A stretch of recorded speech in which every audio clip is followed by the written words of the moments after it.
All right, so let's take four subjects that obviously go together. Big data, tattoos, immortality, and the Greeks, right? And the issue about tattoos is that without a word, tattoos really do shout.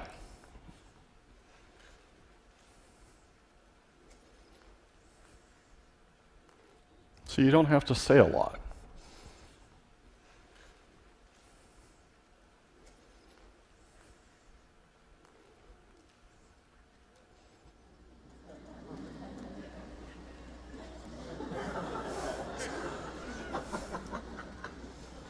And tattoos tell you a lot of stories.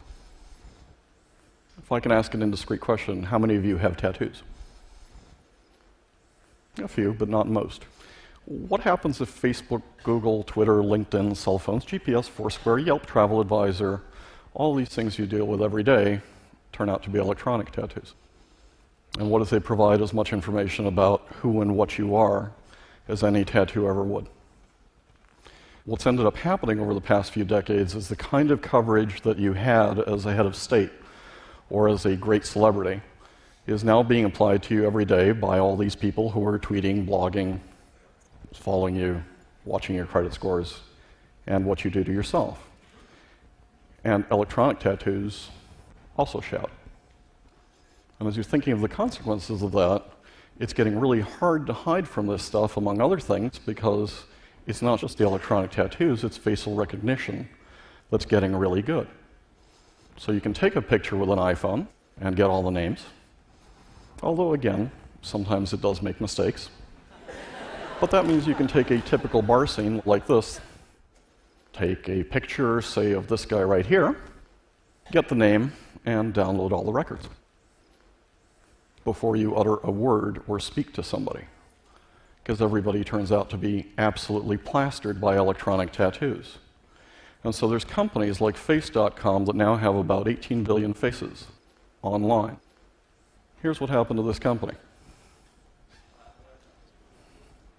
There are other companies that will place a camera like this. This has nothing to do with Facebook.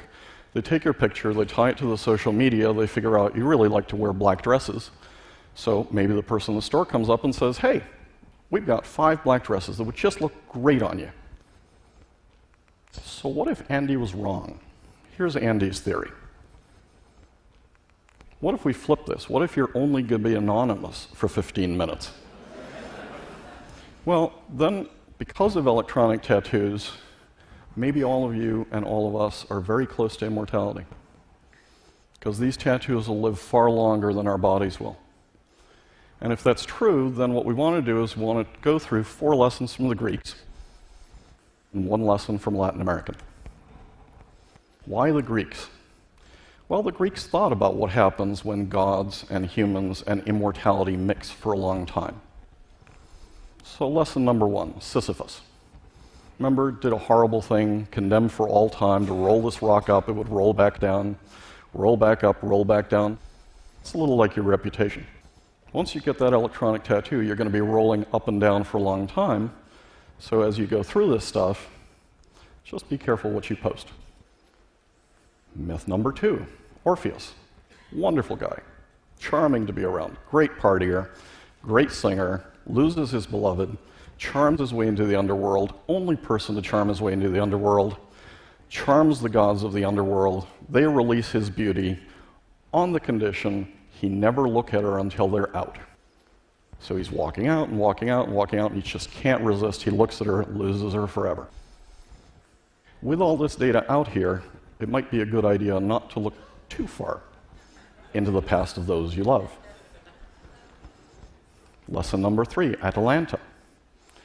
Greatest runner. She would challenge anybody. If you won, she would marry you. If you lost, you died. How did Hippomenes beat her? Well, he had all these wonderful little golden apples, and she'd run ahead and he'd roll a little golden apple. She'd run ahead, he'd roll a little golden apple. She kept getting distracted. He eventually won the race. Just remember the purpose is all these little golden apples come and reach you, and you want to post about them or tweet about them or send a late message. And then, of course, there's Narcissus. Nobody here would ever be accused or be familiar with Narcissus. But as you're thinking about Narcissus, just don't fall in love with your own reflection. Last, a lesson from a Latin American. This is the great poet Jorge Luis Borges.